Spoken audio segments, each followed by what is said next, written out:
Hi everyone and welcome to this new recap of the Tarragona P1, which has just finished, so we wanted to get on the cam as soon as we can. Tommy has been ill a little bit lately, so that's why we couldn't play in the weekend. We had a tournament, but unfortunately we couldn't play, so his dad stepped in actually, and we did okay. Obviously, we would have been better off with Tommy playing, but here we are now. We're going to talk about Tarragona. I don't even have a clue where that is, but it has been a pretty great tournament, I have to say. Some good matches, some cold handshakes, some amazing Yanguas and the usual Coello-Tapia winning. How you doing, Tommy? Are you getting better? Welcome, and how did you like this tournament? Welcome, guys. We're back with the newest episode now, and I'm a little bit ill, as you can hear on my sound. Tarragona is actually really close to Barcelona. If you saw at the back, there was a sign that it's Catalunya, so that's that's why Tapia, I think, is. I'm not sure if he's currently training in Barcelona, but he was training in Barcelona for a very, very long time. It was very emotional for him, this tournament. He was laying down after he won the match, and just like Valladolid for Coello. It was unfortunate that they couldn't play the tournament this weekend, but next time, hopefully I'm not gonna be ill again. But we were really unlucky with that, I have to say. But there you go. Now, what matters is that we have to stay healthy and hoping for the best. So that's fine. Yeah. So actually, this tournament in Tarragona, the venue was very, very fast. So there was very fast conditions. Bergamini had an interview with Pablo, I saw in Rome. He just posted last week, and Bergamini was talking about that. Now the courts on Premier Padel is either fast or very, very fast, and I think now in Tarragona it was very, very fast because players are making unrealistically so many smashes, and it was working as well. So it rewarded a little bit shorter matches. Obviously, Coello and Tapia won again. Who would think that they're winning again? There were short rallies, frequent smash winners. Players had to adapt to the high bouncing turf and warm indoor climates. And what did you think about the court in general? What did you saw? It was really interesting, and I mean, what really stood out in the final, and obviously we'll talk about the final, but what really stood out is that around 5-all, 4-5, 5-4, something like that, around that score in the first set, Tapia started smashing from behind. So like behind the service line, and his smashes were untouchable. And obviously Galan was smashing really well. The Neno Augsburger had a pretty decent tournament. They lost in the quarters. So, the big smashes were really playing a part. Cardona's big smashes weren't really paying off that well, but we're going to talk about that as well on what happened with the Gato and Teo. And now we're, there's not a massive surprise here that this tournament has happened the way it did, and it's great to see again that Coello-Tapia is unbeatable, and it's also pretty bad to see this. So that's how it is. But let's talk about the venue first. So this was the Palau de Sports Catalunya, which was a really nice indoor massive venue, and you can obviously sort of figure it out that this is a venue for esports, which is quite crazy to think as well. I mean, obviously if you sort of your Tommy's age, that's a thing that there are esport athletes, but I mean, I remember the time when I was playing Counter-Strike when I was like 14, 15, and that was the 1.5 Counter-Strike we started to play with. And that was, that was one thing, Shout out to but Alex Inglot. yeah, absolutely, absolutely, yeah. Massive shout out to my man. And nowadays, esports are like a massive thing, and they're even talking about that including them in the Olympics. So it is, and obviously we're talking about a really new sport with paddle. So now it's there is an interesting connection between esports and paddle. Wonder when the first Padel game will come out, which is proper. Yeah, I hope so. I mean, I hope it will come out pretty soon. I mean, we've seen one in Barcelona on the summit, which wasn't as look. It was fun, but it wasn't like an EA Sports game, or it wasn't even the. Nowadays, again, tennis came back with a bang as well, and they have a really good new simulator as well. I'm not going to name it because I don't even know the name of it now, but I do play quite a lot as well on tennis. So if they can do it on tennis, why cannot they do it on paddle? I think it will happen, but it's a lot of money. It's a lot of investment. So hopefully it will happen. And just to reflect on what you said about the high bouncing courts, the turf, and the really quick glass. I didn't feel on the final, for example, that it was that crazy. I did feel in a couple of matches, and like LeBron was smashing from behind the service line, and there were a lot of really interesting results. I mean, fairly straightforward. Paquito and Bergamini lost really early on, and we're going to talk about a few upsets. But I think it was a pretty straightforward tournament, I have to say. I think it was something which there weren't, like, the semifinals were what we thought will be. The results were as we thought it will be. I think it was amazing to see LeBron back in action. It wasn't too great to see the handshake back in action again between Galan and LeBron, which is just, I mean, come on, guys, just get over it. Like, just grow up. Just grow up. But and look, I don't know who's, I'm pretty sure the orchestrator is LeBron, but Galan could know better. He should just say, you know what, just Juan, just forget it. I apologize, and let's just move on. Yeah. Because you know what, after this final, I feel like Chingotto is the problem. I really do feel like he is the problem. Like, I don't think LeBron might be the best paddle player on the planet.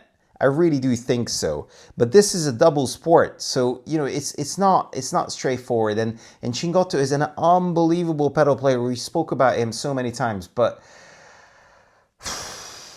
yeah, it's such a shame that Chingotto just has his limits. He's a great partner, but he has his limits with his height, and we talked a lot about this in the previous episodes. And like, I was watching the semi-final, Stupa Lebron, I guess, against Chingalam. Like, every time they are missing a point, Lebron is making faces, negative faces, and yeah. Like, I'm just gonna send you a video now, and we're gonna watch it together. It was like crazy to see how Lebron was reacting after every point, basically every point after the Stupa missed something, and it must be so hard to handle for Stupa. And I was just scrolling on Instagram, and I saw a video when it was the changeover, and Lebron was so it's like the coaches talking about something to play or to hit something, like, and LeBron is like, yeah, whatever, coach, yeah, whatever, yeah. So I don't know how long, and I wanted to talk about this. I don't know how long Stupa can hold this, and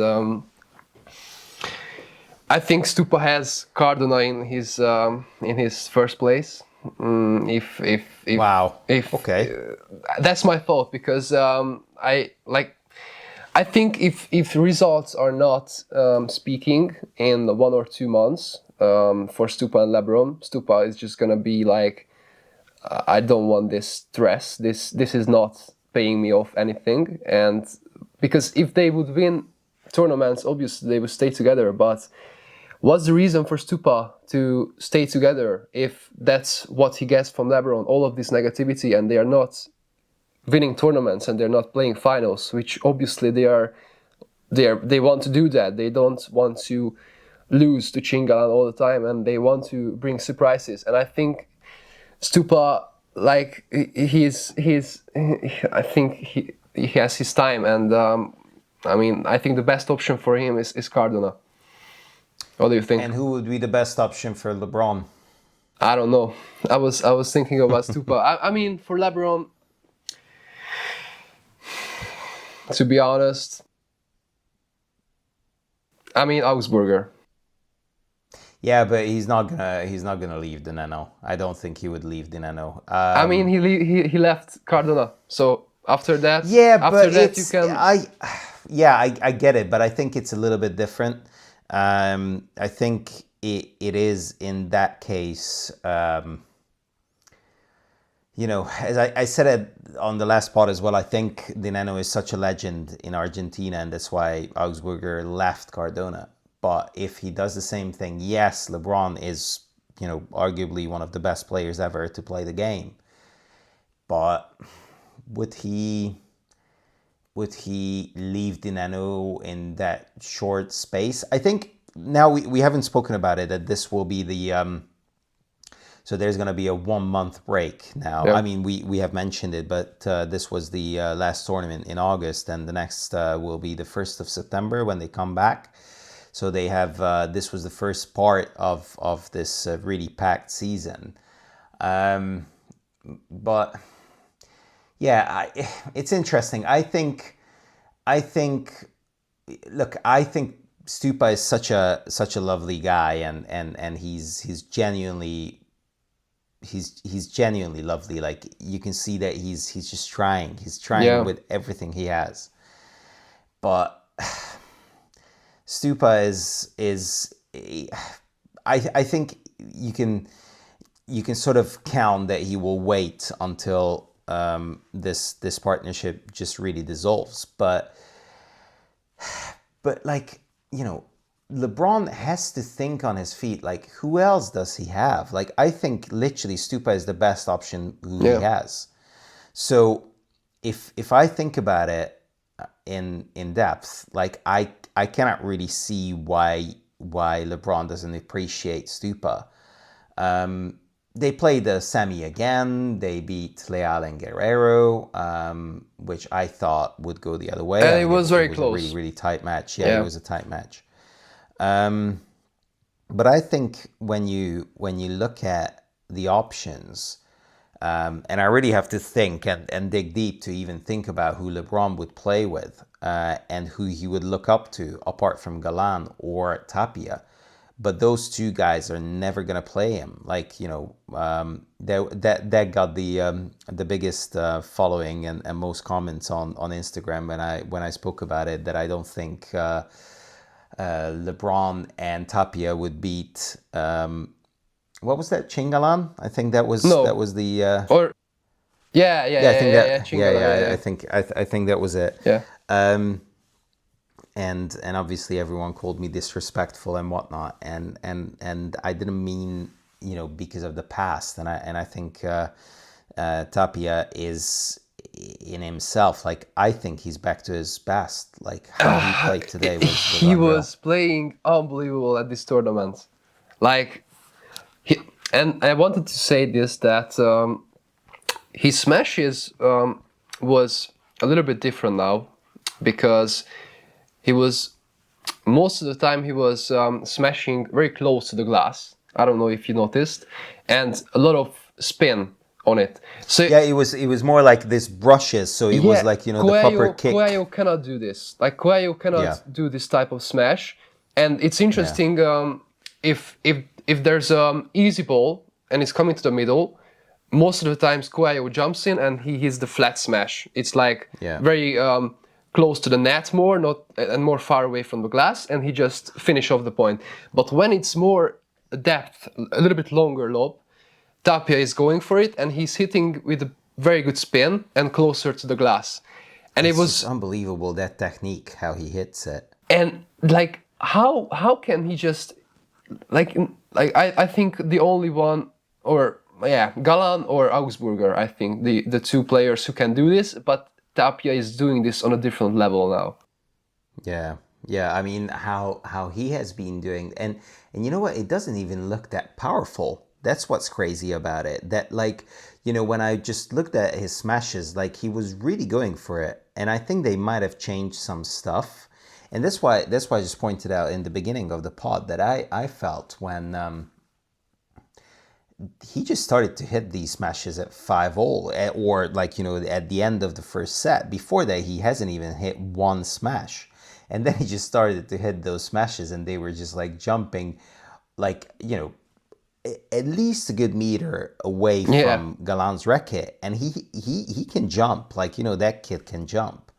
So he was like, and from the back of the court, and I was like, wow, okay. So, and there's not like a massive power behind it. It's more about the technique and the brush itself, as you say. So it's great that you pointed this out, because I felt the same thing. And I was like, wow, okay. So this guy came to play now, and he's just like, okay, now I'm gonna really step up. And look, you know, the first set tiebreak was just okay, different level. But you could feel on the first the whole match that, like, it was always Galan and Chingo who were behind, in terms of, like, they had their rougher service games. They had to face a lot of break points. There wasn't like a love game which they could hold, and then, you know, literally Coello came on and just won his service game in like 23 and a half seconds. So it was just like, okay, wow, that's, you know, those guys are just insane. My wife was just asking, because she just looked into what I was watching, and she was like, oh, is this two teams again? I was like, yeah, it's these two teams again. It's like nothing ever changes. And she was like, are they not, like, you know, bored of each other? And I'm like, yeah, I guess they are in a way. But what can you do? This is, yeah, as I say, it's different level. Yeah.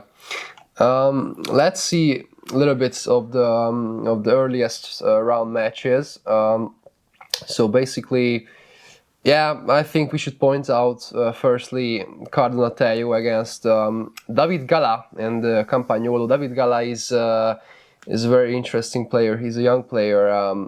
I think probably I'm really like 99% sure that he was playing on the junior championship as well when Cardona was like the. I think actually Cardona was with Gala on the junior championship final when I was in Valencia with Marcy, and we were watching them. I think it was Gala. So, but Gala is not there where Cardona is yet, but he's a very big talent, and we should watch out for him. And now he just actually proved that with Campagnolo they beat Cardona and Tayo. Obviously, Cardona and Tayo is a fresh pair, so it was a little bit hard for them. But after that, they beat Chosas and Tolito as well. So after that, they lost to Yanguas, I think, and Coki. Obviously, yeah, fairly easily as well. Yeah, but let's go back to the Cardona Tayo Gala Campagnolo. Very, very big match. 7-6, 5-7, 6-7. I mean, Teo was making mistakes, and at the end he was making, like, at the last point, I remember he was making a return mistake to the glass, to the. Yeah. I've just seen. I mean, you cannot cannot make a mistake at the first set tiebreak. Obviously, it's a very hard situation, but if you want to compete back at the top, I just feel like his technique is just so weird. I always said that I just feel like, he just hits those Viboras and Bande has with a little bit of a weird technique, and somehow. Look, I mean, they're quite hard done by. Like, it was a close match. So, if I look at it, it could have gone either way. Yeah, So it's few points. So yeah, and you know what? Like, Campagnolo is he's a really experienced player, and Gala, as you say, he is a young gun. He has all the firepower and everything, and that was interesting to see. But at the end of the day, what we have is those guys. I don't know. I really don't know what. Like, I hope they will prove us wrong, but we neither of us thought that that's gonna last forever. I think they just like had these guys in mind, and that's why they just played with each other. But I can just sort of see like Cardona Momo or something like that, which would form after the break, because I don't know how well John Sons will come back, and I think that would be an interesting pairing. I think if Cardona and Momo would play together, because the dynamics would a little bit be like Yanguas Nieto. That, like, Momo is a bit like, sort of the less attacking left side player, and Cardona would be like the sort of Coello light. So I would possibly like to see a pairing like that. it would be I nice. think that would, that would look good. That would be a good little pairing, and I think that would make a difference. So I think that would be interesting. But yeah. So about the first round results, I wanted to point out what I also mentioned. Paco and Bergamini losing to Aymar Goni and Mario Ortega, who were qualifiers, and they even won another match after they beat Paco and Bergamini. Yeah, they're youngsters. Yeah, and you know what? They look good. Like, what I've just seen from that match, Paquito was just saying, yeah, okay, well done, guys. So, like, there's no hard feelings or anything like that. He was like, okay, you just beat us fair and square. Yeah, And Mario Ortega is 23 years old, and Goni is born in 2005, so he's 20 years old. He's 19 years old. He's not 20 years old yet. Yeah. So amazing play. He's the young guns, 206 on the ranking. So now he's gonna go a little bit up, I think. So it's amazing to see these young guys, and that's what should be happening very soon. That these young guys are coming in, and there are more and more interesting results, not just always the same. Obviously, on the semifinals, it was the four best pairs now. On the women's side as well, probably. So it was, I think after the break, the summer break, I think it will possibly be the same because everybody's rested. So I think in the previous tournaments, it was the upsets was because of these, they were not very well rested and they couldn't really. It was just because of that. So you're saying that in Madrid, when they come back, you reckon that there's gonna be a Chingalan Tapiello final? Maybe, maybe I'm putting We should bet our house on it. Yeah, I think. yeah, probably, yeah. Yeah, I think talking about we still need to make a show, right? So let's talk about the quarters, because I think that will be interesting to see on. Oh, but by the way, you just mentioned the women's side, and we have to say a massive congratulations to Delfi, Brea and Gemma Triay, because they just became world number one. I just listened to the coverage, and the commentator was saying that Delfi became the first Argentinian woman in 12 years to actually become world number one. So that is a massive achievement, and I have been talking about it, that she is my favorite player on the women's side, and it was great to see that, like, she was really staying her, like, She was broken when she was serving for the match, which which was a bit crazy, but then they broke, so that's how they won 7-5, 6-4, I think, or 7-6, 6-4. I think that might have been the final score, but it was, and we will talk about the ladies a little bit longer as well, but I definitely wanted to give a massive shout out to the two new world number ones, because they deserve every bit of it. They're they're just unbelievable, and they had the best season. I said it at the beginning of the season that I think they're gonna blow everyone away, and I feel that Sanchez and Josemaria, they don't really know what they should be playing against them. They beat them a couple of times, but I feel it's a little bit like the Chingalan Tapia Coello pairing, that, like, you know, it's pretty much the same dynamics, that they're trying to do everything they can, but nothing is enough. And that's what I felt today as well in the men's final, that Chingalan, like, they were trying to play lights out. And to be fair, Galan was playing lights out. Obviously, he was making mistakes, but he was trying to like, I remember one of these shots, he was in the corner, and he had it, he let it past him, so it bounced back from the back wall, and he tried this inside out Chiquita to Tapia's foot, and you were like, mate, that's not a shot. Like, you know, we have to talk about, obviously, Tapia's amazing bank shot, what he just hit from a smash, which Augsburger just left. Yeah. And, you know, they just clapped, and then Neno was absolutely, Yeah. you know, he was just laughing. I mean, he's hitting crazy. like 10 times every single training this shot, Tapia, I think. Obviously, he is. You know, he was preparing for this moment for a long time. Yeah, and he was saying, yeah, I was just trying. Yeah, and, I mean, you know what? It just happened. Yeah, it just happened. Like, it's normal for me. The Mozart. Yeah. So let's go for the quarterfinals first. Obviously, Coello and Tapia against Dinamo Augsburger. I mean, nothing much to talk about it, because they just won it. It was like nothing special. They were on the second set. Obviously, it was a tie break again. But whenever it's like a place when Coello and Tapia needs to win the points, they are just so focused, and they know what to do, and they're just achieving it every single time.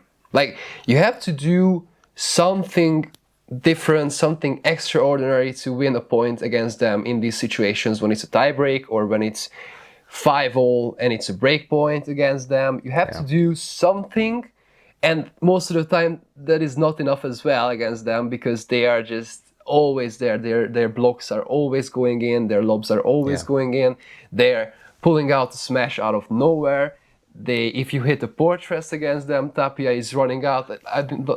Did you saw the point when Galan was hitting a smash, Tapia was going out, it was bouncing off the high fence, it was going, and they won the point. So, like, what can you do against Coello and Tapia in these situations? Well, it was interesting, because I was just thinking about it, and I wouldn't say that their kryptonite is Coki or John Suns, but in many ways it's kind of funny, because I think they do struggle a little bit against John Suns or Coki, not all the time, but they do sort of struggle against small, you know, agile, amazing. Like, Coki was playing amazing in the semis, and we already sung his songs, because, like, he is he is just an unbelievable pedal player. And Yanguas was playing really well this tournament. He was hitting big smashes, and he played like he should be playing. Like, he was really aggressive. He was like, you know, he was standing his ground, and he really was.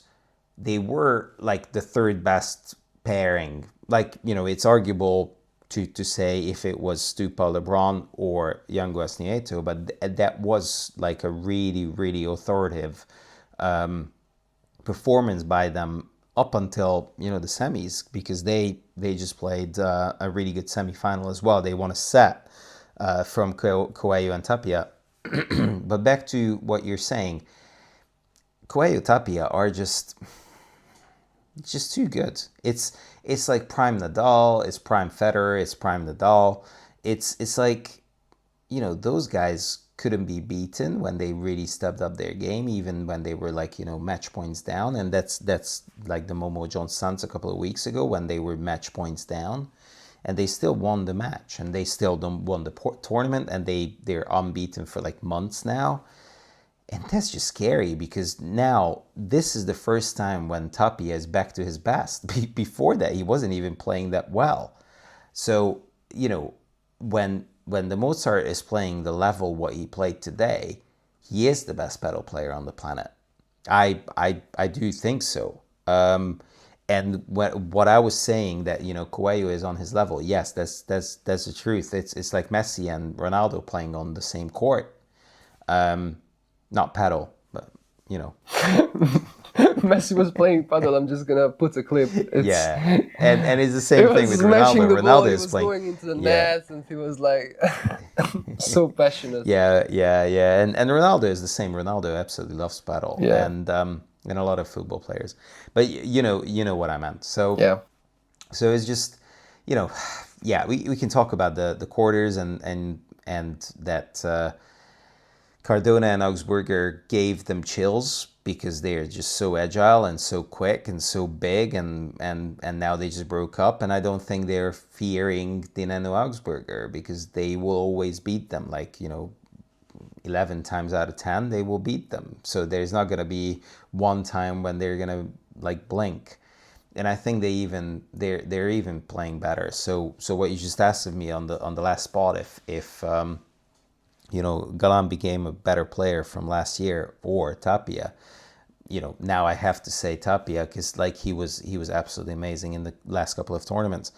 So was Coelho, but now you can see the limitations of Coelho in terms of what you just mentioned about the smash and his chancletazo is amazing, his backhand smash is amazing. So he can obviously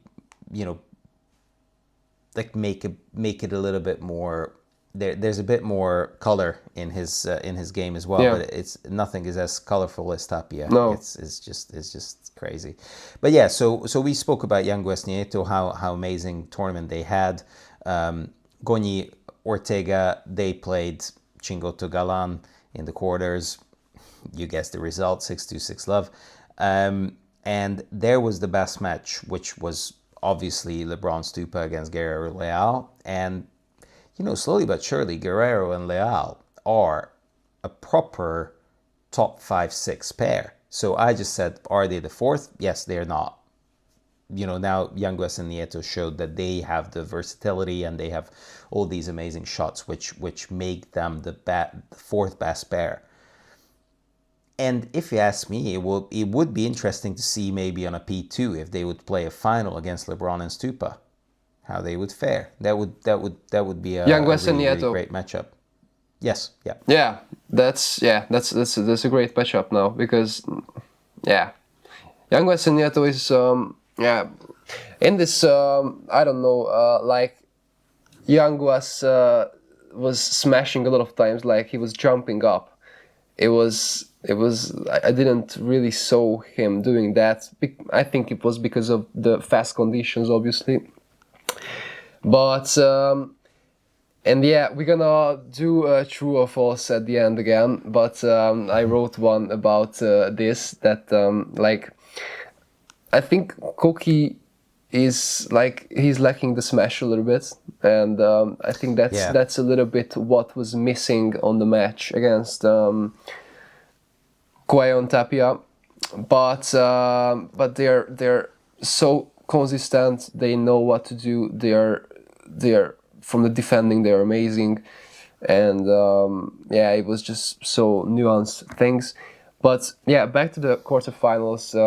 Stupa Lebron and Guerrero and Leal. It was Guerrero and Leal. It was for Guerrero and Leal until the end of the second set, obviously, and there was some turning point, and then Stupa and Lebron could, with the experience, I think, probably, but they were very, very close, and Yeah, you you wrote me that you think that's gonna be an upset, and you almost got it. Guerrero, Leal was, and I'm happy that they are back at this tournament now. They are playing very good because they had a couple of bad. I think for them it was. I mean, yeah, but also they played Yanguas twice, Yeah. so they might have got into the quarters or the semis if they had a favorable draw. They didn't because Yanguas and Nieto, they really wanted to come back on them and beat them. So so yeah, that was a good match. It was a close match, and I think next year Leal and Guerrero will be a problem if they stay together. But you know what? That might be an interesting one to see if maybe one of them would pair up with a bigger gun. You never know. Maybe. Yeah. You know, if that might become a reality. But yeah, that will be an interesting one. Let's talk about the semis just briefly because.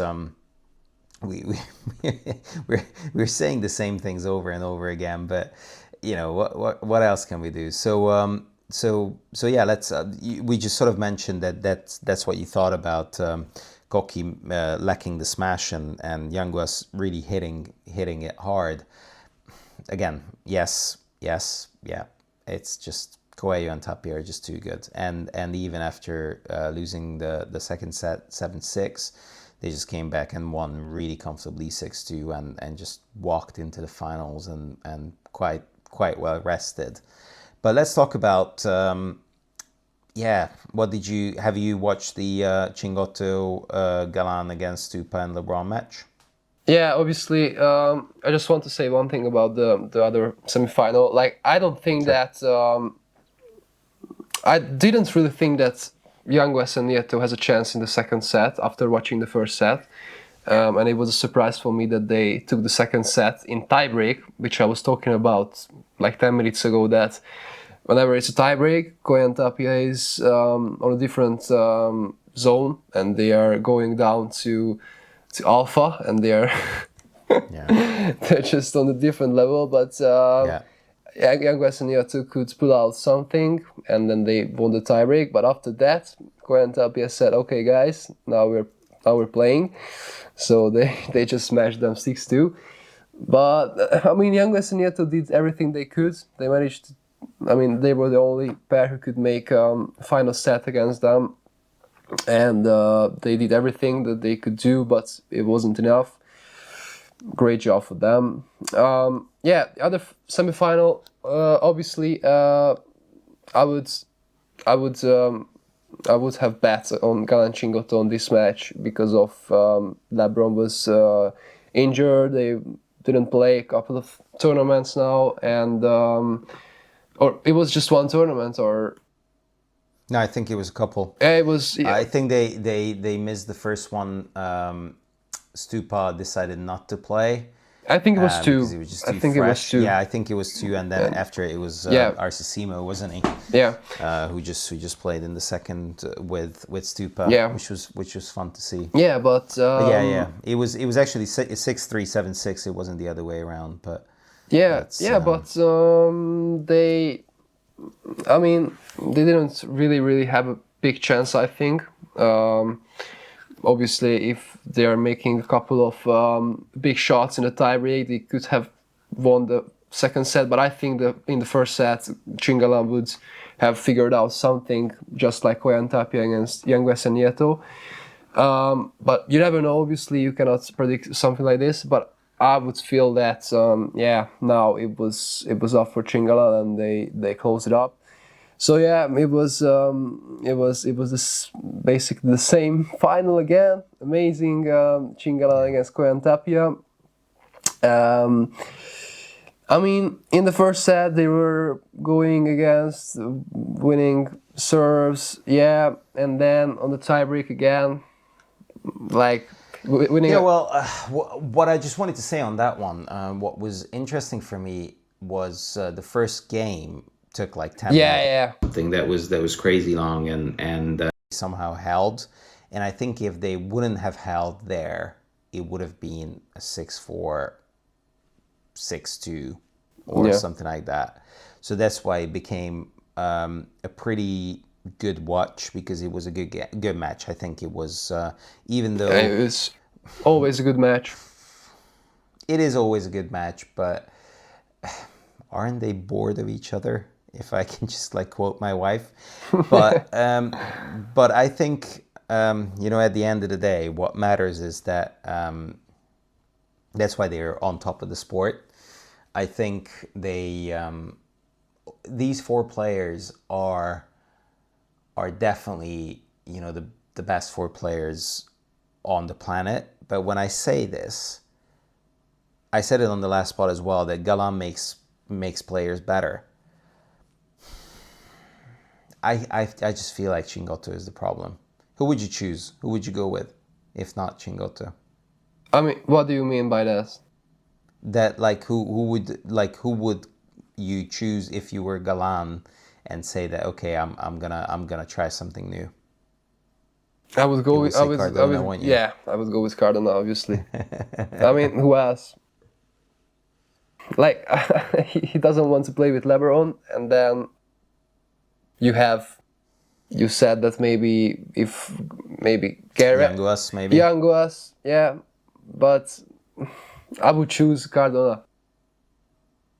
I think Yanguas doesn't move as well what he would need, and I think if you look at how amazingly or how well LeBron and Chingotto moves, that's what Galan really wants, and I don't feel like Yanguas moves as well as those two guys. He moves really well, don't get me wrong, like he's one of the best defenders, like, for his young age and everything, but I just still feel like he doesn't move as well as those other two guys. So yeah, I think the only potential two who Galan could call up, if not Coello, it would be Cardona and Yanguas. Yeah. I don't really see anyone else, and it's questionable to even think if they would be better than Chingo. Cardona would have a different feel to the game. I think that would be something amazing to see, but Cardona still needs a year. I think he still needs a year of hard practice to really step up. But yeah, let's I think, congratulations obviously to Coello-Tapia. Again. They won again. And we pretty much said everything what we wanted. Coello was just 80%. He was great, but he wasn't spectacular this time. The spectacular was, and I felt like last week, Coello was the better player and Tapia got the MVP. I felt this week there was no question about it. It was just Tapia who was the best player on the court. And I think the smashes were playing really big parts on this, because he was dominating with this amazing. He was using his wrist so much on these kicks. That's all you need for a good kick smash. Obviously, that's the biggest part what you need. Shall we talk about the women's? I think what I said, that at the semi-final there were the four best pairing. So it was Sanchez Josemaria against Araujo and Ustero. Ustero, obviously, she's a young big player now coming up, and they couldn't manage to. I mean, they had the first set 7-6, almost took the first set against Sanchez and Josemaria, but they couldn't manage to do it, and then 6-3. Obviously, it's on paper match, and the other match was pretty long. I think it was around 2.5 hours between Claudia Fernandez and Bea Gonzalez against Triay and Brea. And yeah, I mean, it's interesting that I think Sanchez and Josemaria has a little bit more powerful game than Bea Gonzalez and Claudia Fernandez. Obviously, I think Bea Gonzalez has a powerful game, but Claudia Fernandez doesn't really have that powerful game. She's amazing because she's putting everything on the court, and she's helping out Bea to finish off the points. But they played the proper matching in Triay and Brea and almost got them. It was 7-6 in the final set. So I mean, my favorite player is Bea Gonzalez. She's Viboraz. Her technique. She's crazy on the court. I just love watching her. So what did you think about this match? I felt like, it is. I think Bea Gonzalez and Claudia Fernandez are actually closer to beating Triay and Brea than Josemaria and Sanchez. I feel like that's a worse matchup for Triay and Brea. Yeah. So I think it's just really interesting. And it's a little bit mental thing as well, I think, for Delfi. Yeah, for sure. Because I think they just love each other with Bea in a good way. What I think is that they have this special connection between them, and obviously they played together. They just became an amazing pair together, and I think what make Brea a little bit more special compared to maybe Bea Gonzalez is that I think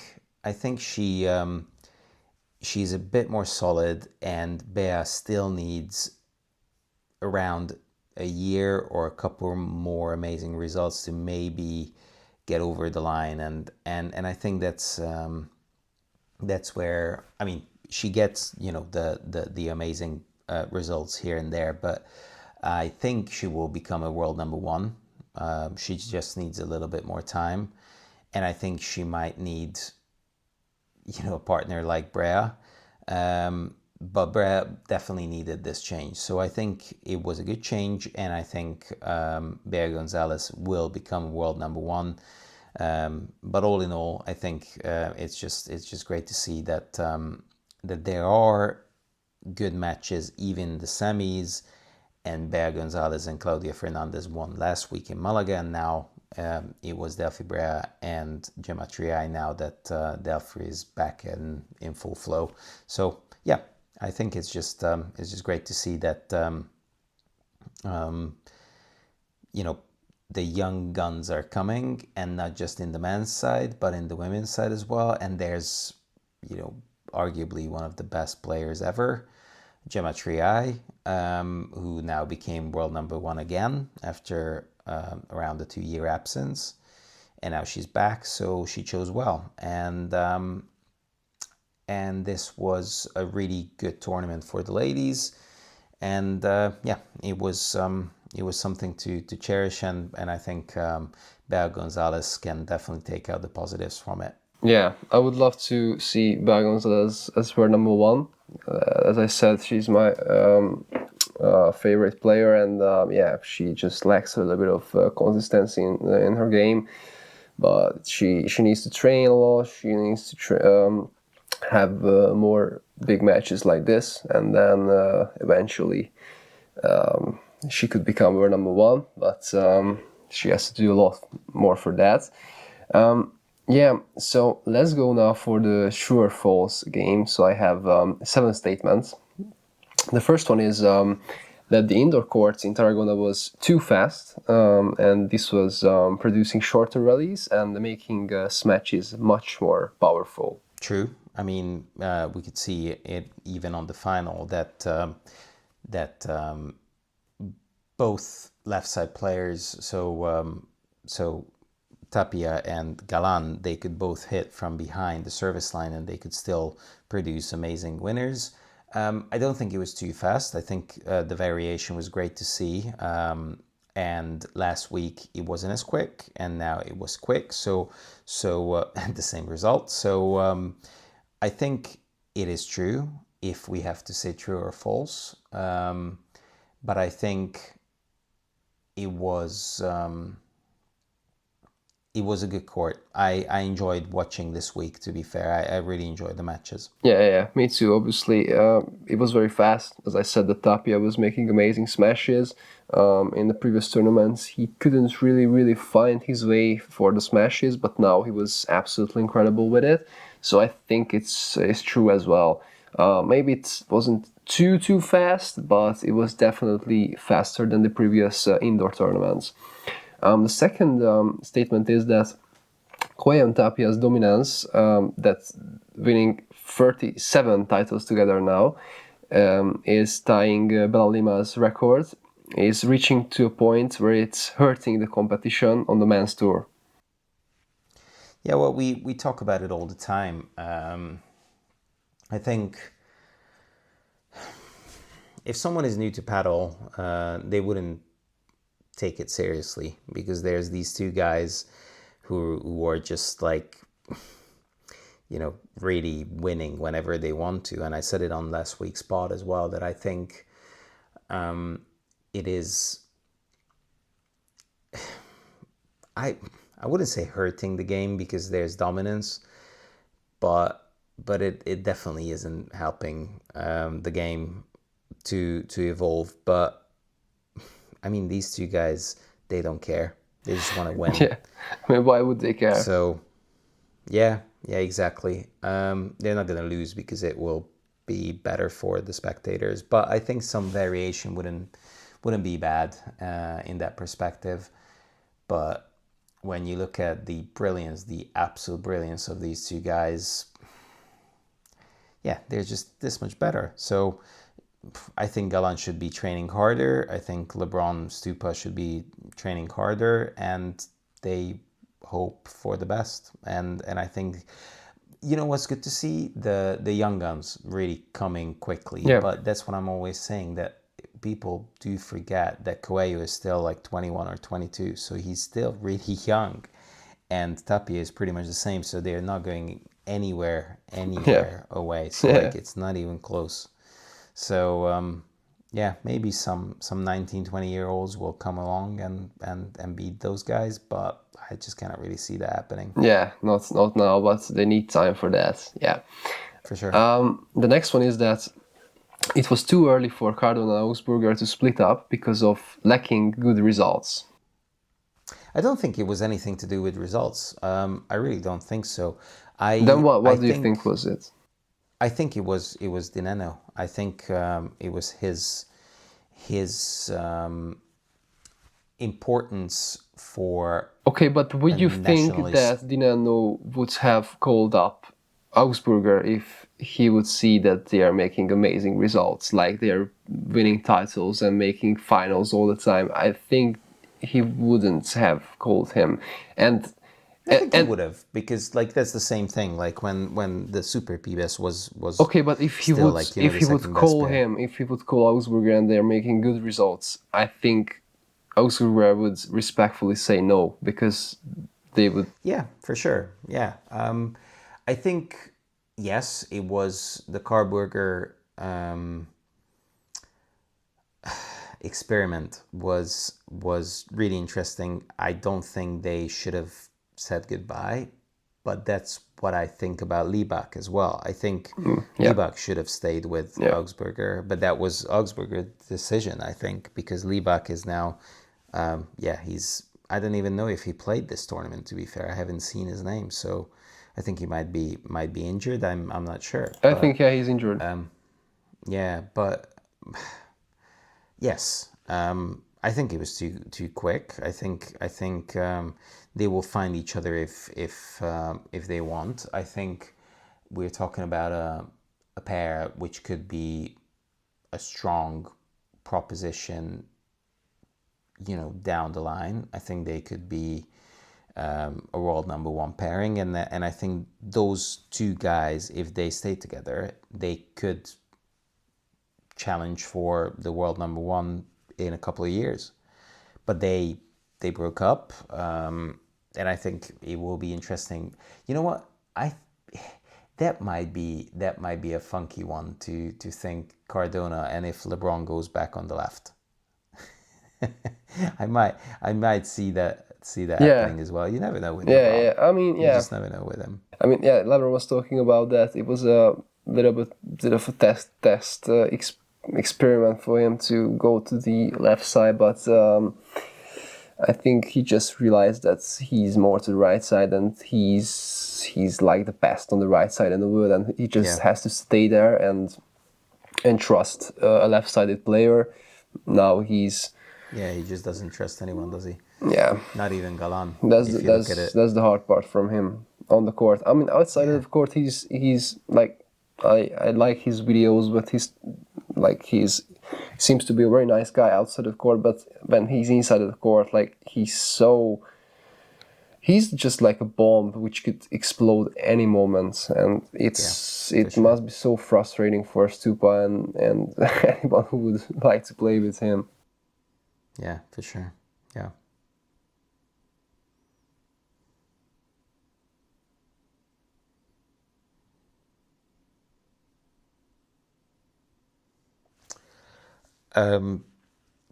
Well, it looks like, at least for us, Cardona is hot property. So anyone can pop up with Cardona. I'm not sure if Stupa would choose Cardona. I think he likes a more traditional partner. I think Stupa. I mean, he was playing with Lima. Actually, he was playing with Lima a lot. Yeah. I mean, he's a lefty. Obviously, he's a more traditional player, but he's a lefty. So. Yeah, it's interesting. I think if anyone, it won't be Stupa who will say goodbye to LeBron, even though LeBron is, as you said, and as we just mentioned, that he is a bomb to explode, and he's not. When you look at that guy, it's just such a shame. It really is, because he's just an unbelievable padel player, but it's somehow, it must be so frustrating to be with him. So yeah, it can happen. It can be true. For the moment, I think they will play the whole season together. I think that will definitely happen. If they don't win a tournament, they will definitely split. They will split for sure. Yeah, so yeah. I mean, they already won a tournament, but that was a P2 and no one was around, and yada yada. Yeah. Yeah, I mean, that's my thinking. So many scenarios can happen, and it's a good point that you said that Stupa. I mean, for Stupa right now is the best option to just stay with Lebron and just take the bad with the good, and hope that this is the best option for him now to trust LeBron with all of his negative sides. But that's all for this. The next one is that the weakest element in the Coki Yanguas pair is Coki's smash.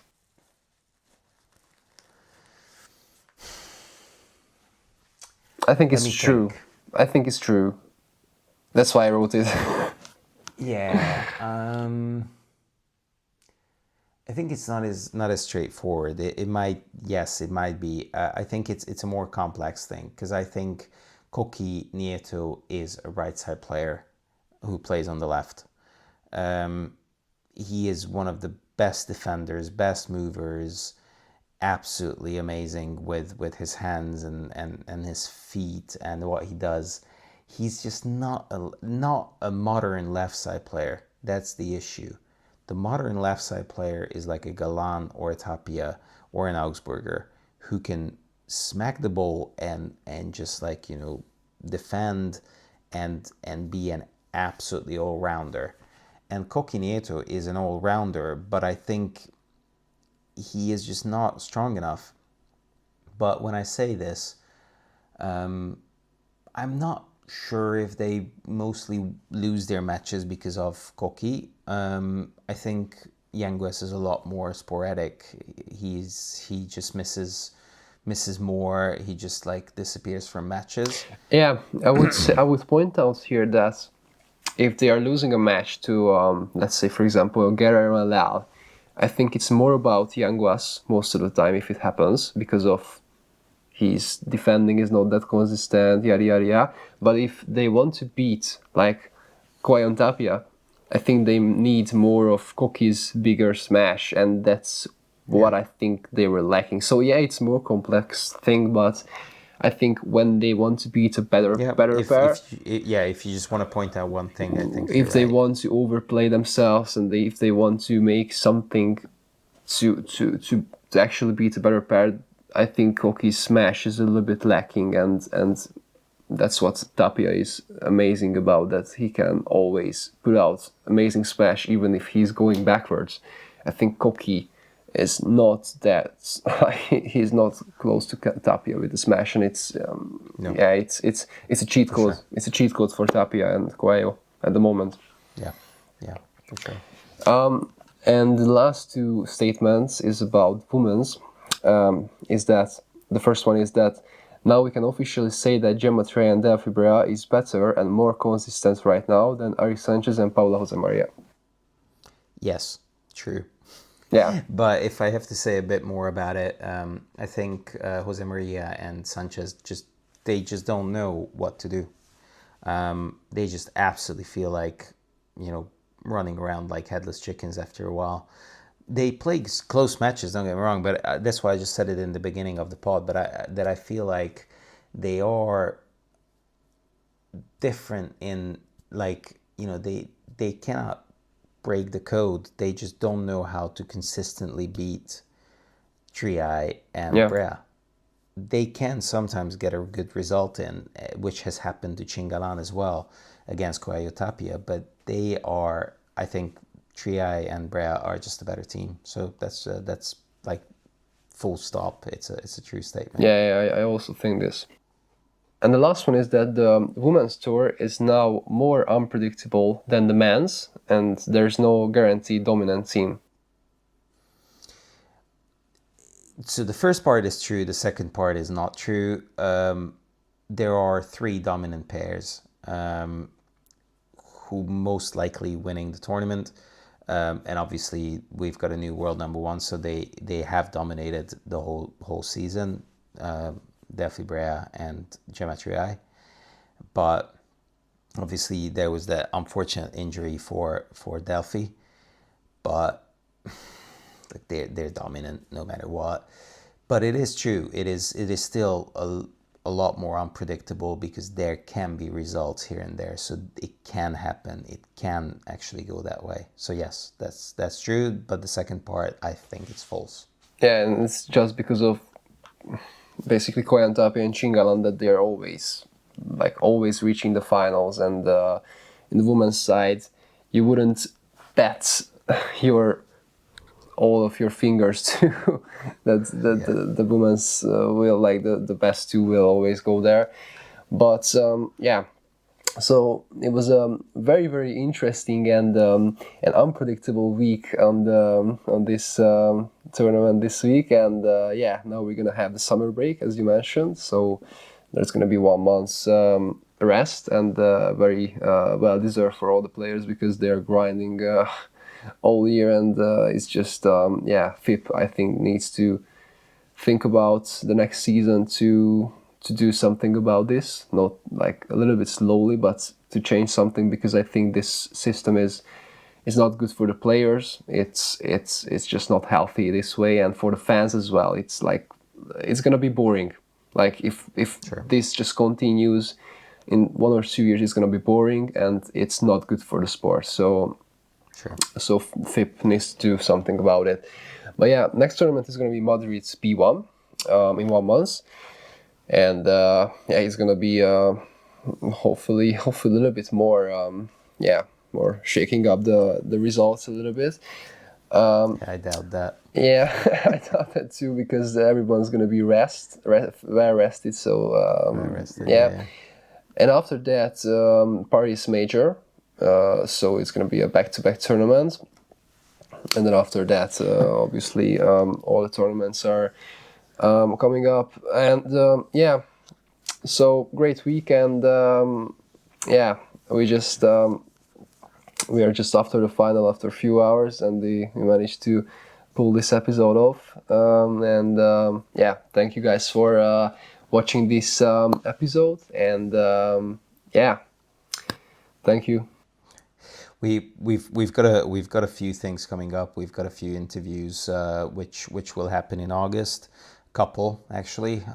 We need a bit of rest as well. To be fair, Tommy has been working immensely hard. That's why he fell off sick as well. But I have to say that we've. With both our works, we do quite a lot outside of this. So we do this for fun, and I don't want to say it all the time because I want to keep it fun. But we do have 2 interviews coming up. The first one will be a bit of jogging down on memory lane, and you will see what I mean. But that will be good. And also we have another one which will be quite fascinating. I'm recording it on the 20th of August. And hopefully that will shake up a few trees. But thanks for joining. Follow us everywhere, and because it means a lot, and that's why we're doing it, because the feedback is crucial. And even though most of the comments don't really know who we are, you're still welcome to comment on the videos. So thank you for being here, and stay safe and take care. Thank you guys for watching. Bye bye.